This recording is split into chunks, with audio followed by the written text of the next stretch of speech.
Hello, this is Robert Barr. You know what, being on the Winston-Salem Forsyth County School Board has been challenging. We've had our issues and problems. And of course, we've had the financial issues. We've had issues dealing with THC and also with prayer. And as a school board member, as a leader in this community, there are times where you have to say the hard things, the difficult things, the things that are not popular. And I believe on several occasions, I have said the hard things. I've said the difficult things.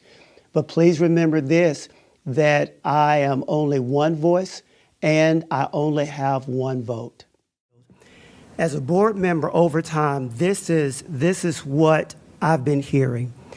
That is disturbing, and I think all of us will feel that way, because Winston-Salem Forsyth County Schools is my community. I mean, I went from first grade all the way to 12th. I've lived on the east side, the south side, now the west side, and of course our family on the north side.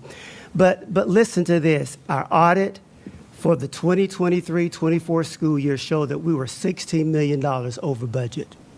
I'm not talking about 50,000, I'm not talking about 10,000, I'm not talking about 100,000, but the reality is that we were $16 million over budget. And as a board member, I have a fiduciary responsibility to really look at this in reality. We found out as a board that money was moved from our fund balance without board approval. And from the state auditor, that was one of the things that we were dinged on. And a lot of stuff went on in 23, 24. We now come into 2024, 2025, and here's the scenario that we are facing. At first, we heard that we were $8 million over budget, and therefore we're going to have a rift. And now I think with the HIL consultants, we are hearing that it is, I think what I'm understanding, it's not that it's $42 million, but it is at least $42 million.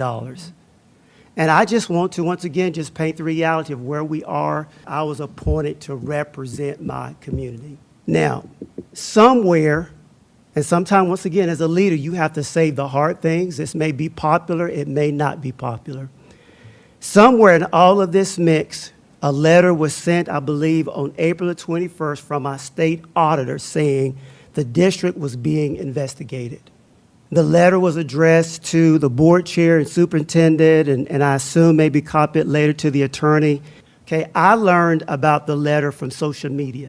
I confirmed with the state auditor that they are working on an investigation of the system of our finances. Now, parents, students, teachers, and staff are going to have to carry this through a rift unless there's some type of miracle that comes through, and I believe in miracles, and maybe an increase of taxes, which I want to say, going on record, I oppose.